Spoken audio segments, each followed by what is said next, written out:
Hello everybody, happy spring to you. My name's Joy and I've been asked to do just a short sort of video on wild harvesting and gathering. We originally wanted to get a bunch of people together and go in the woods, which would be way more fun. But yeah, so here we are. So I'm going to focus on a real simple plant, one that's grows everywhere, disturbs sites in your yard, the dandelion.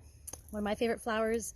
Really important food for the bees, one of the first flowers out in the spring, so all the bees and insects get to it. And yeah, please don't spray your dandelions. They're delicious, they're nutritious, and I'll tell you a little bit more about that. So first off, when you are going harvesting, some things to bring. A good idea is scissors or a knife. A plant ID book is always good, so you don't misidentify your plants you're going out together. Pair of gloves if you're getting into your nettles or roses or just don't like to get dirty, and a basket. Stole this from my daughter. Always wicker or not plastic. You know, you can bring your dogwood basket, whatever you have, but not plastic. Everything will sweat. By the time you get home, your product is basically going to be ruined. So, and a cell phone if you get in pickles like I do sometimes. And yeah, just sturdy footwear, clothes for the weather. You know, you're all northern folk. So yeah, when you are picking things to look out for, you never want to go on the side of the road, ditches, especially back when they had leaded fuel. It was definitely not a great thing. Even though all the cool stuff grows in the ditches, it's kind of awful sometimes. So no ditches, no train tracks generally. You don't want to be on private property unless you have permission. Yeah, watch where you're picking, because all your plants will take in that whatever's in the soil, whatever toxic things, whatever good things are in the soil, right? I like to bring a shovel. This is my old tree planting one. It works pretty good. Any sort of small spade if you are digging roots, which we will do with the dandelion. Yeah, so the dandelion. It is called in Latin the Taraxacum officinale. It is important to know your Latin names when you're herb collecting. I'm not just doing it to be a big dork, because there is a lot of common names for things. They'll all have the same name in different provinces, all over the place, right? So you want to know that actual species, genus and species of that plant. I think that's what it is, anyways. Yeah.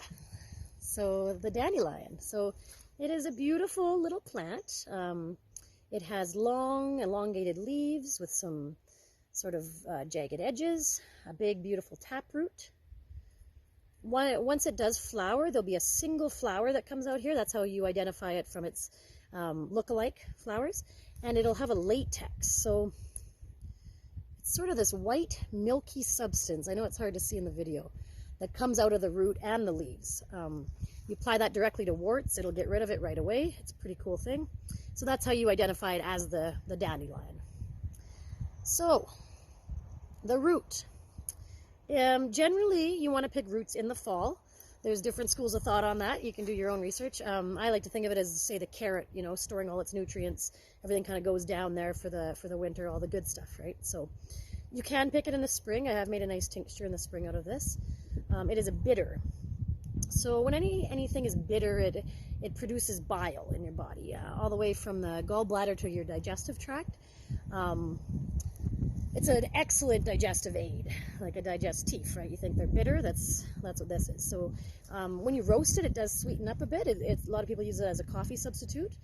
It's very nice. It's best used fresh, but you can chop it up, dry it. You don't want to dry it whole, it might rot. It has a lot of moisture in it, so you want to chop it up quite small when making a tincture or drying it. It's a strong diuretic, so the French name actually means pee the bed. So it draws water out. It's excellent for detox, inflammatory conditions such as, like, let's say, eczema, psoriasis, stuff like that. So yeah, this dirty little root is pretty powerful medicine here. Very cool. The leaves. They're really good right now. Go out and pick some. I'm a little hungry. Springtime tonic, rich in vitamin, minerals. After a long winter of, let's say, too many pizzas or something, it's very nutritive, very restoring to your body. So just plants kind of come when you need them, and that's what I think is really cool, how we evolved with plants, or them with us, right? They don't need us, but we need them. Steamed or raw is really nice. Mix them in with other greens, some arugula or some sort of sweeter things. It's really nice, but they're not that bad. They're not that bitter. You get them nice and small. Sorry. The flower, as I said, it'll come out one single flower for each plant. It's very sweet, super nourishing as well, vitamins, minerals. Put it in your vinegar, make a vinaigrette. I always keep some sort of apple cider vinegar with the flowers in it. It's a beautiful yellow color, really sweet. And adding that to your greens, say drizzling it on your salad, will actually bring out, will sort of, increase your calcium and iron absorption from those greens. So it works hand in hand. Yeah, so that's the happy dandelion. Yeah, get out there, leave some food for the bees always. When you're harvesting, always leave enough so that when you come back next year, there'll be some and the animals have some. And yeah, hope we can gather together soon. Thanks, everybody. Bye.